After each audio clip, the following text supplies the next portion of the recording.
Hello, beer tubers, and welcome to another beer review with me, Peter, the Master of Hobbits. Today, joined by Brett of Anomyces, cracking a beer that I actually weren't intending to crack already, but we did because we were afraid.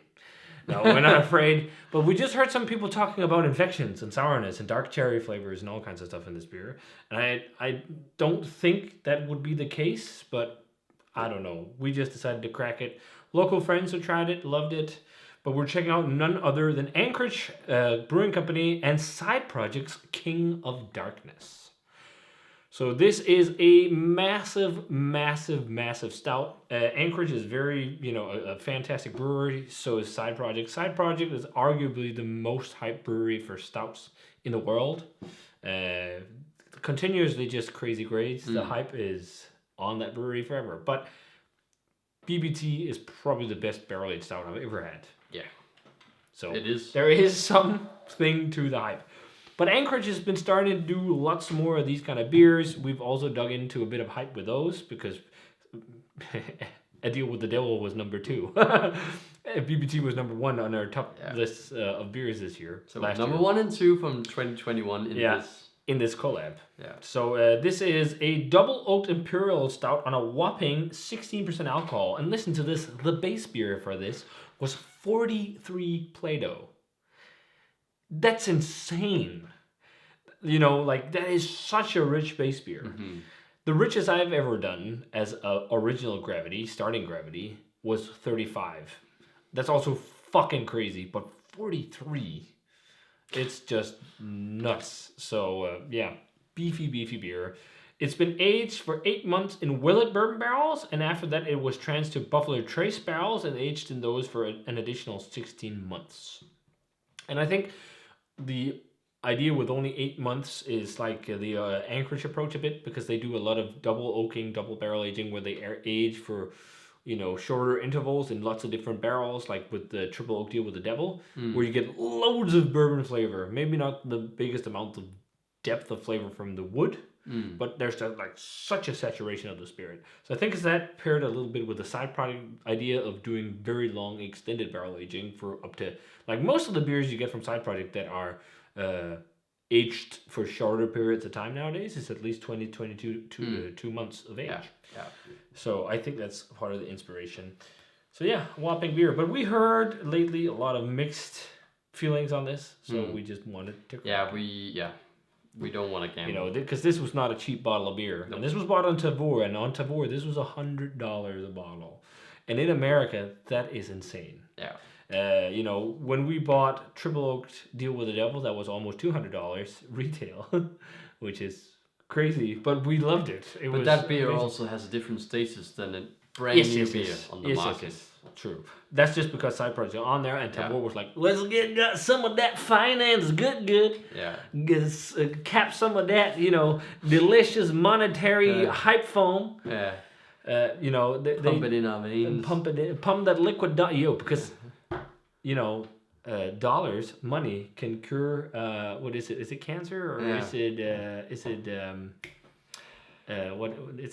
what's it called? Well, money can. So. No, not cancer. What is it? Money can cure a disease in South Park. What disease is it? Is it AIDS? Probably. I can't remember. It's something you just need to inject it. You just need to inject money into your veins and then you cure. Yeah. But without further ado and stupid ramblings, let's jump into King of Darkness. So pours the thickest of thick pitch black liquids in the glass. I mean, it's total craziness. Not a lot of head, but the head that was there was almost gray. Like, it was so dark brown. It's like, and we have brown curtains on the glass. Sticking to the glass. It is total craziness. It looks so deep and rich. It looks like, some of the mini-noches, but maybe it does, but even darker. Yeah. So let's check out the aroma. Yeah. To me, this does not smell infected. Nope. It smells crazy. It smells a lot like mini-noche. Yeah. It does. It does. Insanely deep umami-rich character, and then there's like this licorice. huge onrush of bourbon. But it's not the same kind of crazy bright bourbon as in a deal with a Devil Triple Oak. It's got more barrel depth, and I think that's because they decided to pick some barrels that they aged it in for 16 months too. But I think the difference between this one and the Medianoche is that it has a bit more like barrel brightness. Now, I sense a bit more of a younger barrel character along with a deeper one. Yeah, me too. I'm getting like loads of toasty chestnuts. Yeah, and but also like bright vanilla, yes. like vanilla vodka almost. But I think a lot of people talk about, and I think a lot of Americans don't like this flavor profile, but that's something you'll get when you concentrate and boil down and do craziness with these deep roasted malts and whatnot. There's loads of raisin and there's loads of dark cherry. But that does not, to me, necessarily, like, it does not smell lactic or tart and sour or anything. No. Like, almost sometimes with stouts when they're going sour, I get like matchsticky aromas. You're not getting that at all. No. Like, and it sounds weird, the whole matchsticky thing, but it's just something that reminds me of that smell, because it's like almost like a light sour weird smell when you light a matchstick to me. Yeah. So it reminds me of that, and that's something I found. But this is more like just like in Medianoche, it's like that's also dark fruity and leathery and intense. It's like that. Yeah, but I don't think it's just crazy dark fruit. No. I think there's loads of as you say, leather, licorice, almost slightly smoky, also tar. Possibly the most tobacco forward smelling stout in a long time. Yeah. There's so much. Like, I smoked a cigar for New Year's with a barrel-aged stout, a Nicaraguan cigar. There is so much cigar tobacco on this. Yeah. Like, it's crazy. It actually smells a bit more old money than Side Project. Yeah. And that might also be why people are deterred. But it smells something like Medianoche, to be honest. Yeah. But maybe with a tad less beefiness and more brightness. Yeah. And when we say beefy, we've been using beef and beefed up. We're not talking about beef broth. We're just meaning like it's got lots of flavor. But it could have almost like a beef broth aroma to it, actually, just a little bit. Like a savoriness. But you see, I'm saying tar, Yeah, tar. Tar. Yes. Yeah. Oil. Yeah. Like actual like oil, like like old school stout flavor. Like bungan.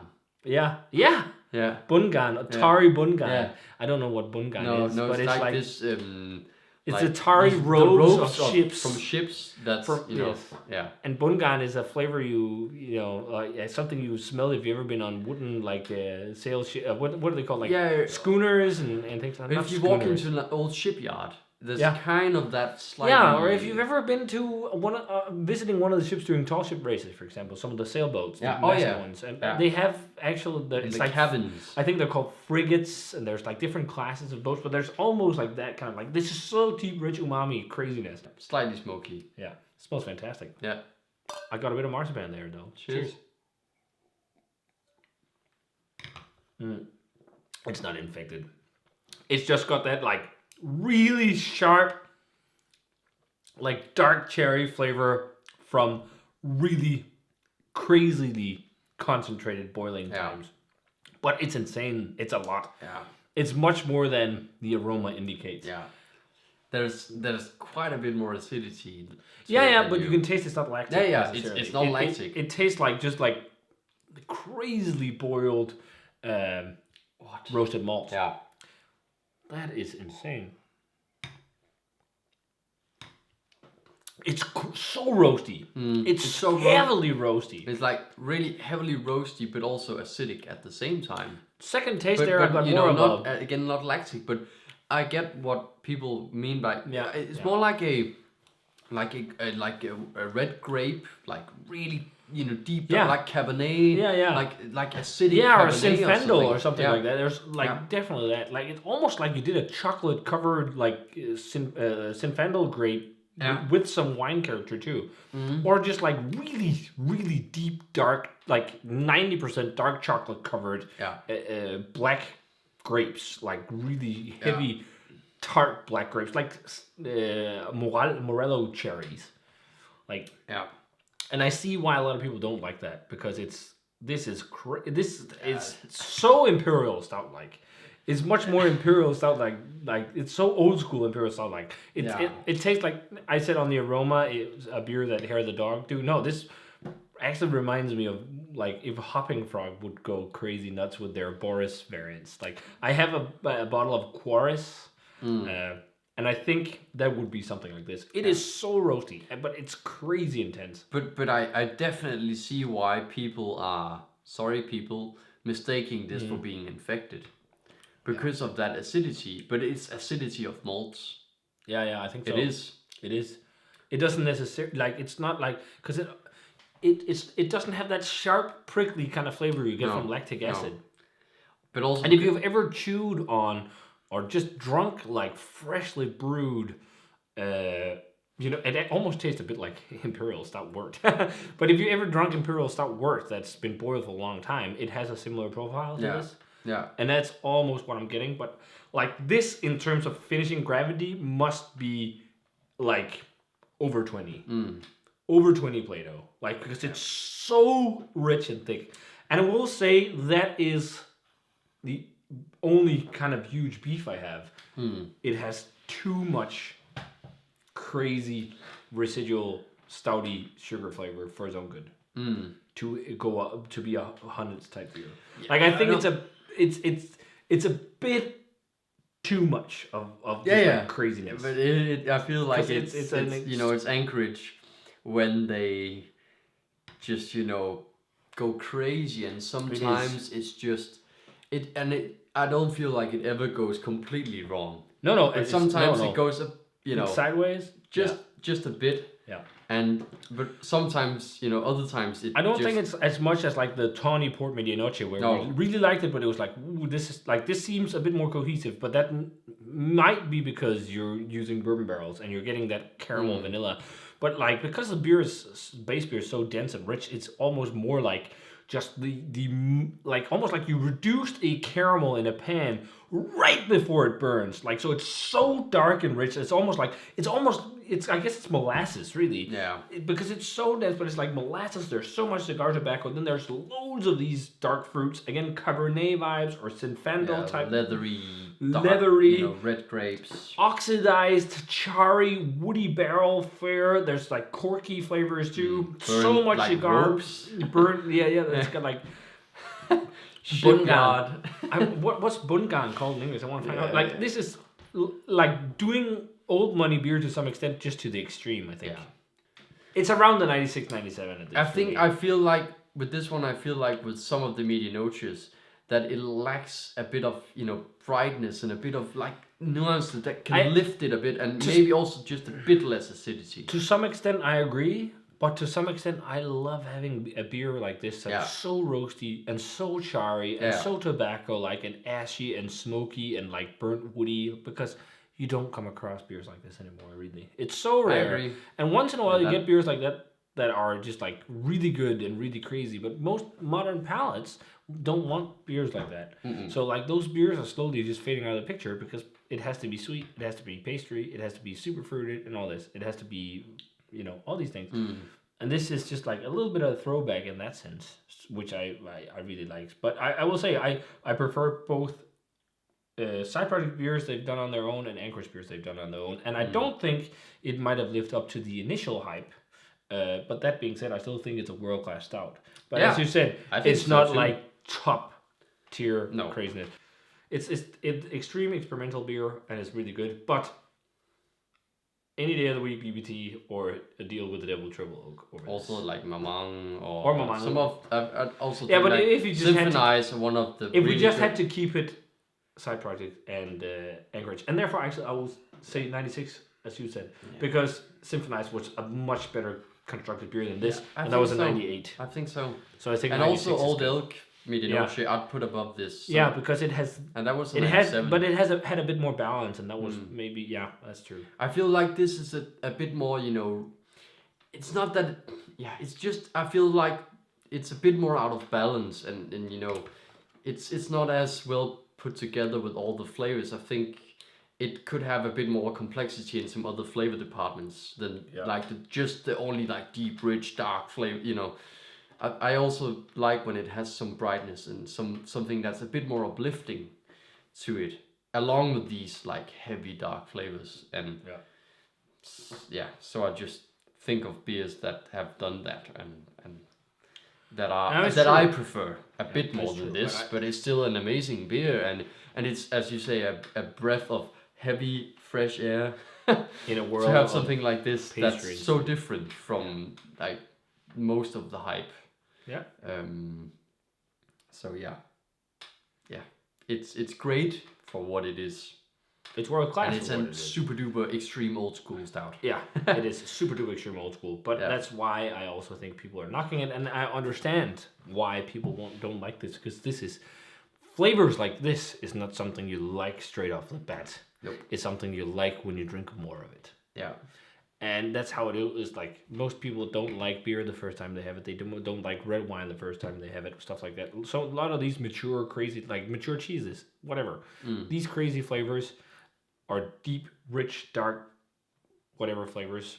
It's something you get accustomed to over time. So I think it's something like, either people are not going to get into it all because they think stouts now are like these sweet pastry beers or whatever. I don't know. Like, you see it a lot though too with Medianoche ratings. Whenever Medianoche goes a little bit more towards this side, the average is just if it goes down. Pastry up. Yeah. If it goes coconut crazy, then it's thumbs up from whoever drinks it. Yeah. So I think that's part of it. But as palates change, but I'm still I applaud that people still try and do something that still tastes like what beer was at one point. And one thing I really love, just to jump something to completely different, seems like Rauchbier is catching on in the States. If you're from America and you can help us get awesome American brewed Rauchbiers, let us know. We have a way to easily get it to Europe, and you don't have to think about shipping to Europe. We can help you out. Yeah. If you can do that, let us know. Yeah. That'd be amazing. We'll pay you. Whatever. Yeah. I want more Rauchbier. Okay, now we're talking about Rauchbier. Let's jump back to this. Fantastic beer. Worth a shot? Yes. I think in terms of trading value right now, you shouldn't trade more than cost. No. So, like, I think $100 is plenty for this in terms of trading value, but that's also what it's going for. No one is charging more. No. As far as I've seen. But I think it's worth a shot if you like old school stouts. But you have to like old school stouts. Yeah. If not, skip it. Yeah. So that does it for King of Darkness by Side Project and Anchorage. Fantastic stuff. World-class barrel-aged stout. A lot of people won't agree. Some people will agree. That's how it is. That is how it is with flavors. Yeah. Because they're subjective. So, yeah. But if you guys had this one, let us know what you thought of it. As always, remember to comment, subscribe, check out the Facebook fan page and Twitter and Instagram. Give this video a thumbs up if you enjoyed it. Ring the bell for future notifications about videos. And we're going to say cheers. Yeah, in very black liquid. Yes, and see you guys in another video.